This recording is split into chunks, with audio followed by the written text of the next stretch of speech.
hay bon tiết sót mình men tôi tại đọc nông vót từ dân vơ ba nó tê nâu tì đa gặp vơ ba đây nó tam flow đây là tam phong đây sắp để dân ai vơ bon ba đôi kia khơi nợ ọt chương dương cỏ lỏng ba tóc dạ chương chớ con để dân chạy đồng lên oi à vay để dân gặp phong miên mình tịnh một tuổi nó còn chợ bon chị mình tô tam flow khơi dây chắc trở đi con đa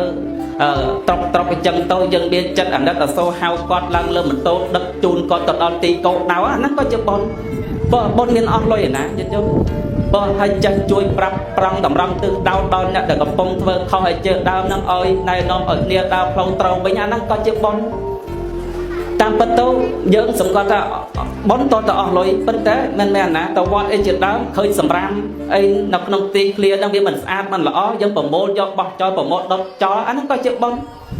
tôn là dây đây đã chỉ môi chắc bật thia cha ấy chuyện đó nó có chợ bon cá bầm rau mà âu tinh nông chấm đây trai sai ở con bao rồi pop ăn ở crope cropelia nó có chữ bón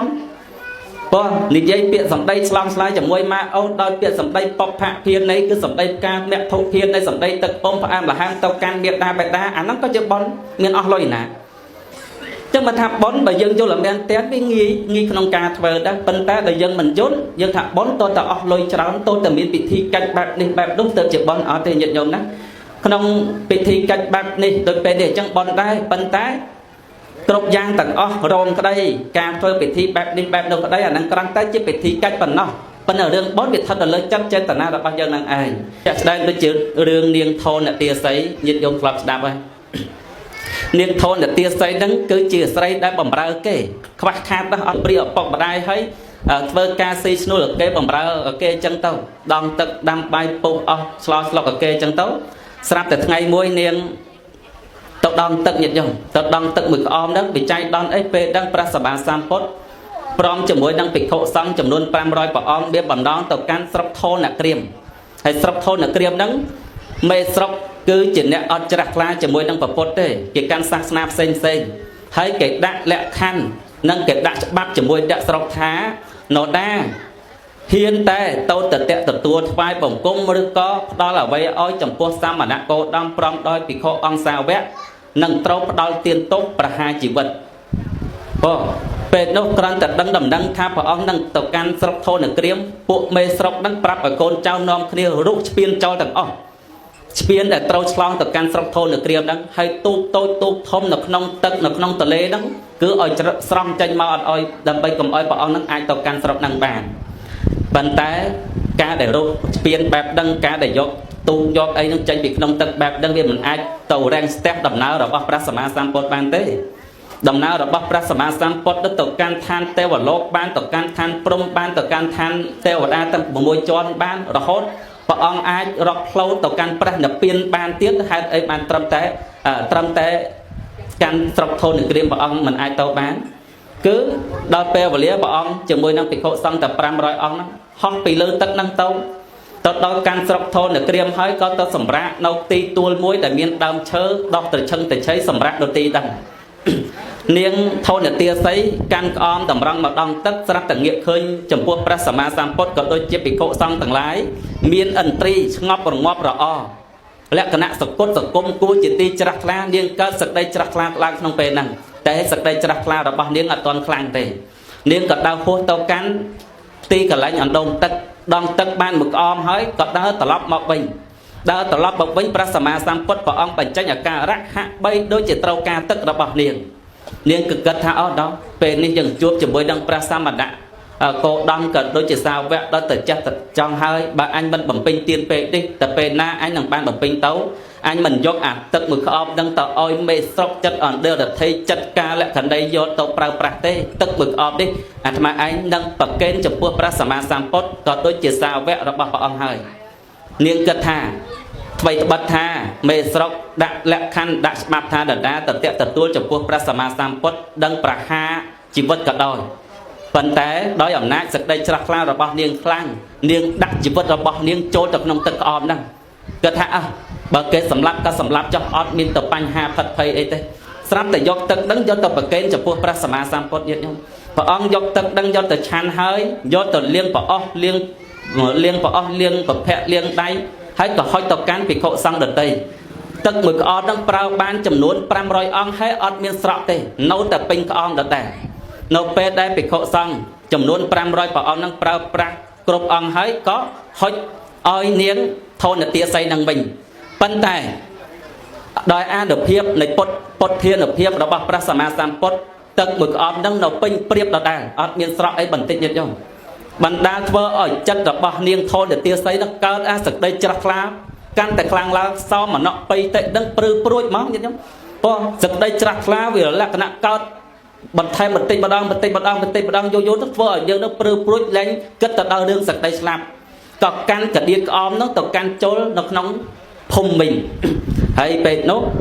ពួកមេស្រុកអីជាដើមតាមេស្រុកប្រមាណអ្នកហ្នឹងឲ្យគេលបមើលអ្នកណាទៅទទួលអញ្ចឹងទៅស្រាប់តែនាងដើរចូលទៅមិនទាន់ផុតពីក្រសែភ្នែកព្រះសម្មាសម្ពុទ្ធផងគេក៏ចាប់នាងដាក់មាត់ដៃដាក់មួយជើងខ្លះចង្គង់ខ្លះកែងខ្លះទាត់ខ្លះធាក់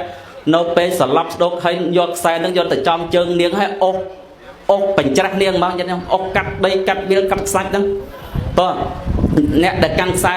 អុកនាងក៏អត់ទៅអ្នកនៅពីក្រោយទាត់បន្ថែមអញ្ចឹងទៅក្នុងគ្រានោះនាងជាស្ត្រីផងកម្លាំងទុនខ្សោយក៏ទ្រាំទ្រជាមួយដឹងការវាយតប់ធ្វើទុកបុកតំណែងរបស់មេស្រុកនឹងបានក៏ដាច់ខ្យល់ផឹងយត់ក្រាន់តែដាច់ខ្យល់វិញ្ញាណរបស់នាងចាក់ចេញពីរូបរាងកាយនឹងចាស់នាងបានទៅកើតនៅក្នុងឋានតាវតិនយត់គឺកើតមកព្រៀបពេញវ័យល្អស្អាតភ្លាមបងអាយុ16ឬក៏18ភ្លាមបរបរដោយបរិវារចំនួន1000នាក់ហើយមានស្រះបោកខរដីជុំវិញពោពេញទៅដោយមាសហើយចឹងទៅមានប្រាសាទមានស្រីស្នំល្អប្រសើរល្អល្អណាស់មែនតើបងពេលនោះឯងនិយាយត្រឡប់មកវិញព្រះសម្មាសម្ពុទ្ធក៏ទ្រង់ប្រើព្រះអានន្ទឲ្យយកបាតនឹងទៅដងទឹកឲ្យយកទៅដងទឹកព្រះអានន្ទអត់ហ៊ានទៅញាតិញោមប្រើលើកទី1អត់ហ៊ានទៅប្រើលើកទី2ក៏អត់ហ៊ានទៅដល់ប្រើលើកទី3มันអាចប្រកែកបានទេព្រោះប្រពុតមិនដែលប្រើឲ្យលើកពី3ដល់នោះទេពីព្រោះពេលទឹកព្រះអានន្ទនៅសេខបុគ្គលនៅឡើយអត់ទាន់បានសម្រេចជាព្រះអរហន្តទេនៅភ័យខ្លាចជាមួយនឹងសក្តិស្លាប់ដដែលទេបងដូចតែយើងដែរទេបងហ្នឹងហើយដល់ឃើញស្រស់នឹងភ្នែកពេកឃើញនាងធនទាសីទៅតែគេវាយហងធាក់ផងទាត់ផងកែងហងចង្គង់ផងព្រះអានន្ទចិត្តរីរែងអត់ហ៊ានទៅដងទឹកនឹងដែរខ្លាចគេវាយបងហើយហ្នឹងព្រះអានន្ទចុះបញ្ញត្តិយកទាំងអស់គ្នាបើឃើញទស្សនភាពបែបហ្នឹងហើយបើយើងទៅដងទឹកយកមកប្រគិនព្រះអង្គចឹងញាតិញោមហ៊ានទៅដងដែរអត់ទេជីវិតខ្លាចណាស់ខ្លាចស្លាប់អញ្ចឹងព្រះអានន្ទពេលហ្នឹងក៏នៅខ្លាចដែរអត់ហ៊ានទៅប៉ុន្តែដល់ប្រើលើកទី3អានន្ទយកបាតនឹងយកទៅដងទឹកពីក្នុងអណ្ដូងហ្នឹងមកហើយគ្រាន់តែយកដាតហ្នឹងដងទឹកចេញពីក្នុងអណ្ដូងអាទឹកហ្នឹងវាជាប់ជាមួយនឹងគូនបាតហ្នឹងញាតិញោមជាប់ជាមួយនឹងគូនបាតហ្នឹងទាញមកទឹកហ្នឹងមកហូរស្រោចទៅលិចជន់ចូលក្នុងស្រុកធនក្រៀមហ្នឹងពេញទាំងអស់អត់មានកន្លែងណាមួយសេសសល់ទេចម្លែកអីនៅតែទីកន្លែងព្រះសម្មាសម្ពុទ្ធនឹងភិក្ខុសង្ឃតម្លៃកងនៅទឹកអត់លិចដីនៅខ្ពស់ដដែលពេលនោះទាំងមេស្រុកក្តីទាំងអ្នកស្រុកធនក្រៀមនឹងក្តីក៏ផិតភ័យតក់ស្លុតជាមួយអាទឹកចំនួនហ្នឹងខ្លាចសក្តីស្លាប់ក៏រត់ទៅក្បែរចំពោះព្រះសម្មាសម្ពុទ្ធសូមឲ្យព្រះអង្គនឹងជួយផងណែដំបងឡើយស្អប់ព្រះអង្គស្អប់ព្រះសម្មាសម្ពុទ្ធអត់ចង់ឲ្យព្រះអង្គមកទេដល់ពេលសក្តីស្លាប់គៀកគិតចិត្តមកដល់លែងខ្វល់ពេលហ្នឹងទៅសឹមពឹងពាក់ឲ្យព្រះសម្មាសម្ពុទ្ធជួយព្រះអង្គក៏បានសម្ដែងធម៌សម្ដែងអីប្រោះអំពីអរិយសច្ចៈទាំង4ប្រការរៀបរាប់នៃសក្តីនៃពធហ្នឹងទៅបណ្ដាលឲ្យអ្នកស្រុកនឹងទាំងអស់មានសក្តីច្រាស់ថ្លាក៏សូមដល់នៅព្រះរតនត្រ័យជាទីពឹងជាទីនឹករលឹកតទៅដល់នាងធនទាសីបានកើតទៅជាទេពធីតាដែលមានបរិវារចំនួន1000នាក់ក៏កលែកមើលថាតើជាតិមុនអញធ្វើអីទៅបានសម្បត្តិបែបនេះក៏កលែកមើលទៅឃើញអស់អញដងទឹកមួយក្អមប្រគេនចំពោះព្រះសម្មាសម្ពុទ្ធជាមួយនឹងភិក្ខុ